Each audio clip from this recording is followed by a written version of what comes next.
सामंत संजय राऊतांच्या भेटीसाठी आलेले आहेत।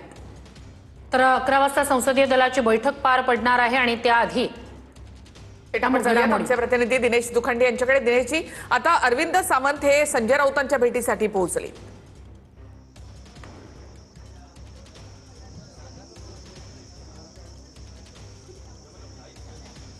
होय, शिवसेना नेते आणि खासदार अरविंद सावंत हे संजय राऊत यांच्या दिल्लीतील निवासस्थानी पोहोचलेले आहेत। सध्याची ही थेट दृश्य आहेत। 2 खुर्च्या ठेवलेल्या आहेत। खरं तर संजय राऊत हे नियमित सकाळी पत्रकार परिषद घेतात। काल 4 खासदार होते, त्यांची संयुक्त पत्रकार परिषद झाली। आज अरविंद सावंत आणि संजय राऊत हे संयुक्तपणे पत्रकार परिषदेला मार्गदर्शन करतील। पण आज उद्धव ठाकरे यांच्या शिवसेनेसाठी कसोटीचा दिवस यासाठी आहे कारण संसदीय दलाच्या बैठकीला 9 पैकी किती खासदार उपस्थित राहतात यावर ठाकरे गटाच्या फुटीचं किंवा ठाकरे गटाच्या राजकीय वाटचालीचं भवितव्य अवलंबून आहे।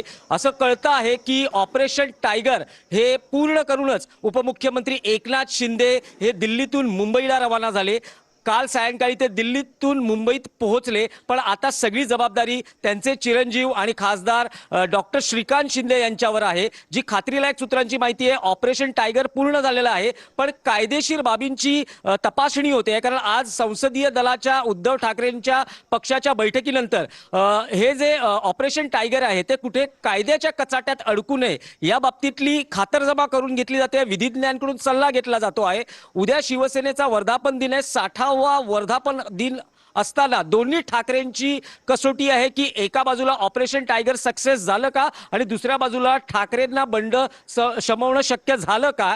पण वर्धापन दिनी ऑपरेशन टायगर पूर्ण झाल्याची किंवा वेगळा गट स्थापन झाल्याची शक्यता किंवा अधिकृत घोषणा जरी आता ही पत्रकार परिषद सुरू होते आहे आणि संजय राऊत आणि अरविंद सावंत हे संयुक्तपणे आता पत्रकार परिषदेला सामोरे जात आहेत। ते त्यांची भूमिका या पत्रकार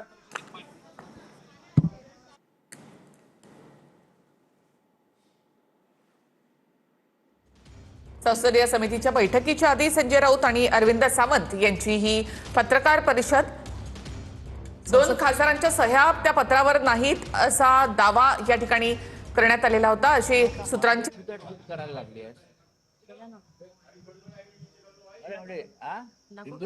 चांगलं आहे मला माहिती आहे चांगलं। काल तिचं बघत माझं घेतलं ना, माझा इंटरव्ह्यू तुम्ही पण नाही होणे के बाद तर ठाकरेंसोबत किती खासदार हे सकाळी करणार आहे म्हणजे त्या बैठकीला कोण उपस्थित राहतं त्यावरून कळेल। मात्र या पत्रकार परिषदेमधून देखील संकेत मिळतील की ठाकरेंच्या शिवसेनेकडनं नेमकी काय तयारी करण्यात आलेली आहे, कुठल्या खासदारांशी संपर्क झालेला आहे का। बघा।